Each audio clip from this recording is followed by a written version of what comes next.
demonstrating that if it can happen to an ordinary person like me, it could also happen to anybody. Attorney Michael Gaspar, magandang umaga po, Attorney. Good morning, sir. Opo, sa ngayon po itong inyong kliyenta ay siya po ay naka-duty pa rin naman sa Philippine Navy, Attorney. Yes, sir. Active duty pa rin po siya. Okay. Attorney, ako lang po yung nagtataka, no, doon sa kanyang salaysay, sa opening statement niya, lumalabas na nakatanggap siya ng una, no, noong pong mga notisya galing po sa subpina, no, galing dito po sa BIR, no, for one. Yes, Opo, at meron pa hong galing sa Makati Prosecutor's Office. Ano ho ito? Yung prosesong yun, wala siyang kaalam-alam, dumating na lang po ito at hindi man lang siya napasagot muna? Yung letter of authority po, nagsimula po yung dumating sa kanya, sa residence niya last year. So gaya nga po nung sinabi niya, nung una, hindi naman niya inakala na para sa kanya yon. Akala niya it was just a mistake. Pero nung second notices na po, na ina-identify na po siya, not just as an incorporator or director, treasurer po talaga, doon na po siya nabahala. Tapos sinundan na po yun nung subpoena. Ibig sabihin, may final na po na criminal case laban sa kanya para naman doon sa isang kumpanya na hindi daw nag-register, hindi nag-report, at hindi nagre-remit ng mga SSS contributions ng mga empleyado nila. So doon po nagsimula yun. Opo, so yun nga po, no, di ho ba ang SSS mismo, bago po naghahain ng demanda, idinadaan pa rin po sa proseso at aabisuhan nga, no, ang sinasabi hong mga officers nitong kumpanyang ito. So basically po dito, ang tangi lang pong natanggap niya yung letter of authority na yon, wala pong notisya from SSS? Yung letter of authority po sa BIR po, yung sa SSS naman po, nalaman na lang po niya, may criminal complaint na po na nakafile sa kanya. Opo, yun, dun lang ho ako, attorney, no, bago natin tong kabuuan nga po kung ba't siya nasadlak dito. Bakit po ganon? Hindi ho ba sa ilalim po ng umiiral na batas, kinakailangan munang pasagutin? Assuming po na talagang ikay isa sa mga opisyal ng isang kumpanyang dinidemanda ng SSS, no, for violation po ng kanilang mga panuntunan, hindi ho ba dapat ganon? Yes, sir. Pero sa case po ni Lieutenant Mendoza, nagkaroon na lang po siya ng opportunity na sagutin yung mga concerns ng SSS sa City Prosecutor's Office na po. So before that po, wala po siyang notice na natanggap. Oh, kaya nga po. And siya'y obligado na magpiyansa kasi meron siya arrest warrant eh. Yes po. Natuloy po yung kaso, na-file po sa korte. 3 counts po yun, kaya umabot ng 108,000 po. Opo. Yun nga po, dun ho ako eh. Kayo po, attorney, ba't nangyari yun? Hindi ba doon pa lang katakataka na bakit po nagkaroon ng ganong agad na arrest warrant na hindi man lang nakasagot yung tao doon sa paunang complaint ng SSS? Because as far as we know, ang SSS, before kayo i-demanda, di ba kung ikay isang employer na hindi nagre-remit ng SSS contribution, binibigyan mo na pagkakataon, di ba? Attorney? Yes, sir. Ganun po dapat, pero hindi na po namin alam yon. Nagulat na lang po siya nung nakatanggap siya ng subpoena. Pero nakasubmit naman po siya ng counter affidavit. Pero syempre po, yung counter affidavit niya parang lumabas po na general denial lang po. Kasi at that time, nagulat din siya na bigla siyang director pala, incorporator pala ng isang kumpanya na first time niyang narinig na nag-i-exist pala po. Okay, so dito po sa mga kumpanya kung saan siya po ay opisyal, 193 na mga kumpanya na ito pong lahat rehistrado sa SEC? Yes sir, lahat po yan, 193. SEC registered po yan. Ang advice po sa amin, preliminary list pa lang daw po yan, may posibilidad pa po na baka madagdagan pa po yan. Madagdagan pa ng mga kumpanya kung saan siya ay sinasabing either director o opisyal? Yes sir, director, incorporator, or gaya sa case ng isang company, CFO, treasurer pa nga po. Ito hong sinasabi na pag-verify ninyo kung yung abuga, kasi po ang SEC ay amin na nakapanayam nung una at meron silang mga panuntunan daw. Para sa sinasabing ease of doing business, mabilis ang magpaparehistro ng korporasyon. Pwede nga daw online lang ang submission. Kaya yun ang kanilang katwiran doon sa nangyari po sa Tarlac ng mga market vendor. Dito po kaninyo, meron kayong ilang pong kumpanya ang gumamit po ng bogus na notaryo? Sa ngayon po sir, isang articles of incorporation pa lang po yung nakikita namin. Yun nga po, yung notaryo, ang pangalan po niya Ronaldo F. Awid, pero nung chinek po namin sa law list, wala naman po yung pangalan niya doon. Yung roll number na sinulat po niya belongs to another lawyer. Tapos kahit po yung mga entries questionable po katulad po nung sinulat niya page number 296, pero sa pagkakaalam po namin, ang notarial registry hanggang page 106 lang po. So doon pa lang po, makikita na po natin na questionable po talaga yung document na yun. Even the notarization is questionable po. So, doon sa 193 na mga korporasyon na kung umano ay sangkot ang inyong kliyente, paano po ang inyong balak gawin dito sa verifikasyon pa lang sa mga notaryo nito? Yes sir, ang advice po sa amin, mag-file po ng petition for revocation. So kailangan po namin isa-isahin lahat po ng articles of incorporation na yon, tingnan kung tama po yung unang-una yung pag-notarize. Kukompare po namin yung signature niya kung katulad po yung itsura doon sa signature niya. Tapos yung date of incorporation po, doon po natin malalaman kung possible ba na si Lieutenant Mendoza talaga nag-sign on. Kasi gaya nga po na sinabi niya, nagsilbi po siya sa Navy. May mga taon po na nasa barko po siya so imposible po na napirmahan niya yung articles of incorporation ng mga kumpanya na to. So ang challenge lang po dito sa amin, medyo madami. Kasi kung hihingi po kami ng or magre-request po kami ng articles of incorporation sa SEC, ang halaga po niyan, kung plain copy lang po, 1,818 po. Pag certified true copy naman po, mga 2,300. So per company po, 2 documents po yung kailangan dyan, articles of incorporation at saka general information sheet. So medyo kung certified true copy po, mga 800,000 po yung gagastusin. Pag plain copy naman po, mga 600,000. Pero sabi naman po ng SEC, tutulungan daw po nila kami sa bagay na ito, baka hindi na po kami singilin. Pero that only applies po for cases sa SEC. Pag cases outside po, baka kailangan po namin gumastos po ng konti. Kami po'y tumawag sa SAC para po sa isyong ito at sila po'y may katwiran kung bakit daw nila hindi pa maaari pong magbigay po ng pahayag. Attorney, itong kinakaharap ng problema ng kliyente ninyo, dahil siya ay kinakasuhan, so kayo ngayon ang obligasyon ninyo ay patunayan na hindi ito totoo, pero yung gastos at istorbo sa kliyente ninyo, ganun na lang kalaki. Yes sir.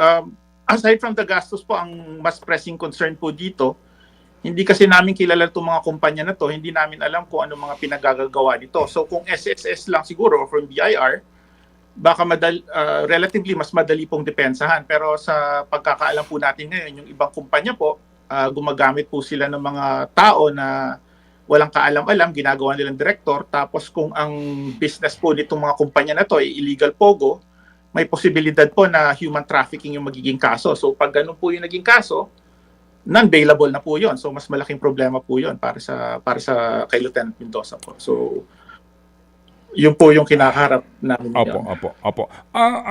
Attorney, inamin po naman ni Teniente sa pagtatanong po ni Senator Ontiveros na meron siyang binigyan 8 years ago ng kanyang teen ID na kamag-anak. At mukha pong ito ang pinagsimulan.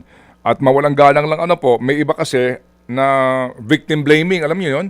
Opo, kasi nagbigay ka, alam niyo ho yun? Ano ba kwento ho dito para mas maintindihan natin itong pangyayaring ito na nagsimula umano ang kanyang problema nung kanyang ibinigay ang kanyang teen ID sa kanyang kamag-anak? Yes sir, yung tinutukoy po niyang kamag-anak, pinsan niya po yan. At that time po, parang bumisita po siya sa pinsan niya sa residence nito sa Legazpi Tower po sa Manila, sa harap po ng CCP. So habang nag-uusap po sila, natanong po nung pinsan niya na, pinsan, may bago ka na bang teen ID card? Kasi sa pagkakaintindi ko po, at that time, nagbago po yung format nung teen ID. Dati po, pangalan niyo lang po. At saka yung teen ID, yung teen number yung nakalagay. Itong bagong form po, may picture na po, may teen number, may address. So siya naman po, sabi niya, since bisita siya, ayaw naman niyang i-offend. At saka meron po kasi tayong mga Pilipino, I think common po yun na pag nakakakuha po tayo ng bagong ID siguro sa gobyerno, natutuwa tayo. Ang mga passport, pinapakita natin sa mga kamag-anak natin. Yung national ID, pag nakakuha tayo, tuwan-tuwa po tayo.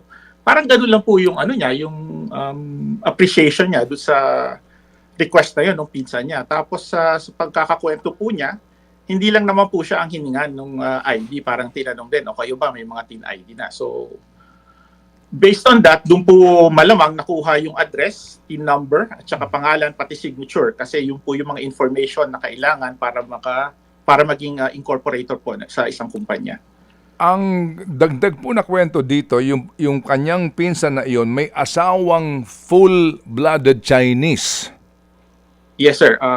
Full-blooded Chinese, nandito po sa Pilipinas simula nung 2005 po yata or 2006. Ang dagdag din po diyan na kwento, at one point in time parang ang naging negosyo nitong Chinese na to parang siya yung nagfa-facilitate ng mga travel documents ng mga kababayan niya.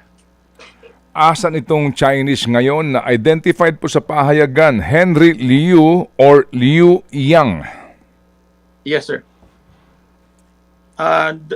Nandito lang po siya sa Pilipinas sa pagkakaalam po namin.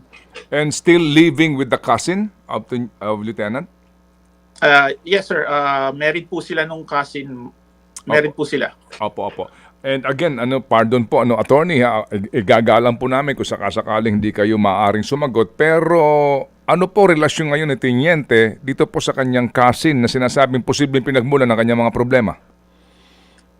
Syempre po, medyo nag-cause po ito ng strain kasi I think understandable naman po na kung bigla ka nagulat na nagkaroon ka ng 193 corporations at pag inisip mo, yun yung pinagmulan.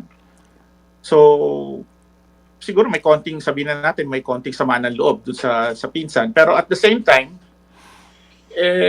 dahil ang nangyari po dito doon sa ibang korporasyon, katulad nung na-file sa Makati, since sila din po yung na-demanda, meron pong kahit pa paano may konting coordination po on a legal basis po, paano ba haharapin yung kaso na yan. Pero on the part of Lieutenant Mendoza nga po, ang naisip niya na kung ano man yung magiging legal strategy ng mga pinsan niya, ayaw na niya sumama doon. Kaya po kinuha po yung services natin para magkaroon po siya ng independent counsel. Mm-hmm. At saka ang balak niya to proceed independently and if required po na mag-file po ng mga kaso laban doon sa mga persons responsible para sa identity theft na to, hindi naman po niya dinidiscount yung possibility na yon. So, nandun po yun. Opo. Kayo ho ba'y gumamit na po o humingi na po ng tulong serbisyo sa PNP crime, anti-cybercrime, maging sa NBI para tulungan kayo dito sa pag-iimbestiga sa paggamit umano sa kanyang pong pagkakakilanlan? Hindi pa po, sir. Ang priority po namin ngayon is to ensure na matanggal po yung pangalan ni Lieutenant Mendoza doon sa mga corporations na nasangkot po siya or naging incorporator po siya. So siguro doon muna kami magko-concentrate sa petition for revocation. If kinakailangan namin na makipag-coordinate para makakalap ng karagdagang ebidensya to prove our case, sasangguni po kami sa mga agencies na nasabi niyo po. Ito ho bang Henry Liu na ito, may kaso ho bang kinakaharap itong taong ito? Sa pagkakaalam po namin, wala naman po siyang kasong kinakaharap. Sa pagkakakilala po ni Lieutenant Mendoza sa kanya, wala naman siyang record. Opo, pero sa ngayon, wala siyang kaugnayan on record dito po sa 100 plus na ito ng mga kumpanya kung saan nadadawit ang inyong kliyente? Wala po siyang record. Hindi po siya kasali as incorporator or as director. Mm-hmm. Pero sa palagi ko po, kilala niya po yung mga korporasyon na to. Kilala din niya po yung mga Chinese individuals na naging incorporator. Kasi parang siya po yung nagiging sumbungan. Initially po, nagagawan po niya ng paraan. Siguro nasasabihan niya na ayusin niya yung atraso niya sa BIR or sa SSS. So, minsan nagkakaroon po nawawala po yung kaso pero nawawala po pansamantala pero after ilang months po babalik na naman po. So ganun po yung ano. Pero hindi ba panahon na rin para para itong Henry Liu na ito, hindi ba kumbaga panahon na rin para busisiin ang kanyang katauhan tungkol sa isyong ito at involvement niya kung bakit nagamit ang pagkakakilanlan ni Teniente Mendoza? Yes sir, pag gaya po na sinabi ko kanina, kung umabot po tayo sa point na kailangang managot siya kung bakit nagamit yung pangalan, credential si Lieutenant Mendoza, hindi naman po mag-hesitate kami na panagutin siya po. Pero at this point po, gaya ng sinabi ko, ang priority po namin, remove the name of Lieutenant Mendoza from all of those corporations po muna. Yes po. Attorney Michael, wala po ba kayong tinitig ng ibang anggulo kung saan nakuha po itong kanyang mga information? Halimbawa, meron po ba siya mga website na pinagbigyan itong mga information na ito, lalo na po yung kanyang signature? Kasi hindi yan basta-basta nahihingi eh. Sa tingin ko po, doon po talaga nakuha sa TIN ID na yun. Kasi gaya nga na sinabi ko kanina, halos complete na yung information na kailangan mo para makapag-incorporate ka based on the TIN ID alone. So, nandun yung TIN number, nandun yung address, nandun yung name. Yung signature. Signature din po. Doon po sa pakikipag-usap nitong si Teniente sa kanyang pinsan, dine-deny nila ito for sure. Doon sa pag-uusap po nila, syempre kinumpronta na po ni Lieutenant Mendoza yung pinsan niya bakit nagkaganon. May nasabi yung pinsan niya na ang initial intention was to use the information to incorporate a travel agency which will provide assistance to foreign nationals to secure visas. Doon po dapat gagamitin yon. Magtatayo po sila ng travel agency para tulungan yung mga kababayan po siguro nila para makakuha ng visa. Pero sa pagkakakwento, itong travel agency na to hindi po na-incorporate. Wala po siya doon sa listahan. Pero sa pagkakaalam po namin, natuloy po yung activity nila na tumulong po sa mga kababayan nila na kumuha po ng visa. So, it's possible na hindi lang po visa ang tinulong nila, baka pati po pag-incorporate, baka tumulong po sila. So, possible po. Okay, sige. So, sir, 193 companies po ang lahat ng ito. Sa lahat ng 193 companies, ilan po ang individual, meaning ang involved dito doon sa ownership supposed to be o mga pinuno ng mga kumpanyang ito, ilan lang din tao? Based po sa pag-uusap or panayam namin sa SEC, lahat po ng companies na to 60-40 po ang structure nila. Ibig sabihin kung in-incorporate siya with a minimum number of 5 incorporators, so dapat po 3 yung Pilipino at 2 Chinese. So malamang ganun po yung structure niyan, 3 siguro si Lieutenant Mendoza, tapos 2 other unfortunate relatives or some other individuals. Tapos yung Chinese nagbabago-bago po, at least dun sa mga nakuha na namin na information, hindi naman po consistent na pare-pareho yung mga Chinese incorporators. Okay, and then gaano kalawak na po dito ang inyong informasyon sa mga Chinese incorporators na ito? Ito ho ba ay totoo? Existing po ito? O baka gawa-gawa rin po? May mga news reports na po kami na nakita na yung ibang mga incorporators nasangkot po sa ibang cybercrime at naaresto na po. Kaya lang po, nung nagtanong-tanong po kami, pag nakasulat po kasi in Chinese characters, English letters yung Chinese name, parang they all sound the same. Pero para ibig sabihin, yung mga Chinese pag naka-English nakasulat in English yung pangalan nila, parang pare-pareho. Pero it's possible na iba-ibang tao yon. So hindi po namin masigurado kung sila na po yun or baka ibang tao po. Itong 2 kumpanyang ito, bakit naimbitahan ang inyong kliyente sa Senate hearing, di po ba? Sorry po? Naimbitahan si Teniente sa Senate hearing? Yes po, naimbitahan po. Okay, sige. Siya po yung naimbitahan, bakit? Kasi nga po, dahil siguro akma sa iniimbestigahan ng Senate na dumadami po yung mga corporations with foreign interest. Tapos yung nangyari po sa kanya, katulad po nung nangyari dun sa isang incorporator sa na-raid na Pogo na walang alam-alam na naging incorporator na pala siya. Opo, pero hindi po, kumbaga po, nagkusa ba ng informasyon si Teniente sa Senado, sa committee po ni Ma'am Riza, or dahil doon sa 193 corporations, yung dalawa doon, yung Hong Tai at saka yung Yangtze River Holdings, sangkot sa Pogo? Yung nakarating po yung siguro yung information sa Senate kasi nung nalaman ni Lieutenant Mendoza, syempre nag-report na rin siya sa Navy. So, hindi ko lang po sigurado kung how exactly dumating yung information sa Navy. Pero as to dun sa dalawang corporations na possibly sangkot sa mas malaking questionable activities, nalaman lang po namin yon sa Senado na.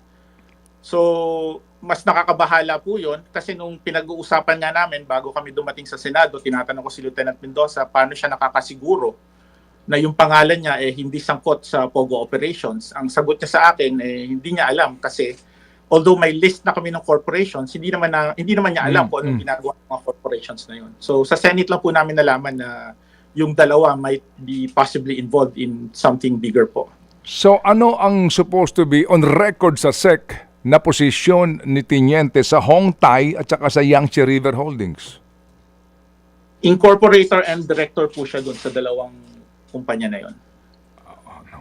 At ito ho ngayon, ito nga kasama sa mga sinalakay. Sige, so sir, sa ngayon kumusta ang inyong kliyente sa usapin po ng kanyang sitwasyon sa Philippine Navy at dito po nga ngayon sa kanyang pangarap na maging abogado? Opo. Well, ang pinakamalaking concern actually ni Lieutenant Mendoza is the safety of her family. Kasi hindi lang naman siya yung nasali dun sa as incorporators dun sa ibang corporations. Nakuha din kasi yung address niya. Tapos ang concern niya if she will initiate yung mga petitions for revocations against these corporations. So, syempre po, maapektuhan po yung operations itong mga corporations na to. So, natatakot po siya, hindi naman po para sa kanya. Natatakot po siya para dun sa safety ng mga family members niya. Baka balikan. Hindi kasi natin alam kung sino itong mga corporations na to. Kung members ba sila ng criminal syndicate, kung foreign entities ba sila or whatever. So, yun po yung pinakamalaking concern ni Lieutenant Mendoza. Safety po ng family niya. Syempre, nandun na rin po yung sinabi niya po sa Senate hearing. Paano na lang po yung pag-aaral niya? Kasi if yung ibang corporations na yan are involved in activities which would constitute moral turpitude, kahit makapasa po siya sa bar, hindi po siya makaka-take ng oath as a lawyer. Yun din po, napag-usapan din po namin yun na tinanong ko siya na sa tingin ba niya, kaya nangyari ito sa kanya is because of her military background. Tinarget ba siya specifically? So at this point, wala naman kami nakikitang ganon. So it's more of a coincidence. Okay, so dito ho sa lahat ng kumpanyang ito, ilan ang kanyang kamag-anak na sangkot din dito? Kumbaga, miyembro din ng board o opisyal ng kumpanya, ng korporasyon? Yes, sir. Siguro sa last count namin, merong 3 others. Yung isang pinsan niya, even yung father nung pinsan niya na kumuha sa kanya ng TIN card na nasali din sa ibang kumpanya, pati yung pinsan niya naging, I think, listed din in some of the corporations. So as of now, yun lang po yung alam namin. So hindi nyo, doon sa 193 na nasuri ninyo, may pangalan doon yung mga kamag-anak niya lahat? Yes, sir. Yung mga Filipinos na incorporators or directors, mga kamag-anak niya po yun. Itong sinasabing pinsan niya na asawa ni Henry Liu, ano ito? Pinsan buo? Second degree cousin po. And then sa ngayon, kaninyo, itong magpipinsan ay humaharap sa halos parehong kaso. Opo, pero yung pinsan na sinasabing posibleng nagsimula ng lahat ng ito ay ganun na lang, kumbaga, as in, hindi siya, kumbaga, hindi itinutuon, although magkakamag-anak ito, na magkakadugo ito, hindi itinutuon doon sa isa na ikaw pinagmulan nito, dapat siya ang kasuhan. Walang ganon, attorney. Sa ngayon po, ang nakasuhan lang po si Lieutenant Mendoza, yung kumpanya kasi na kinasangkutan ng pinsan niya, wala pa yatang criminal case na nafa-file, mga letter of authority pa lang sa BIR. Okay, sige po. So, attorney, ano leksyon dito? Sa lahat po ng mga nakikinig po ngayon sa atin, attorney, dito po sa pangyayaring ito kay Teniente Mendoza. Siguro ang lesson po dito, maging seryoso po tayo sa data privacy.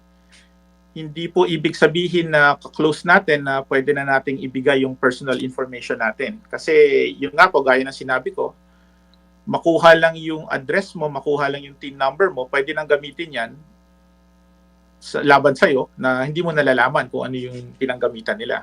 So even if close friends or close relatives yan, wag na lang siguro natin ipakita or wag na lang natin ipakita yung personal information na nandun. Yun lang po siguro, sir. Okay, sige po.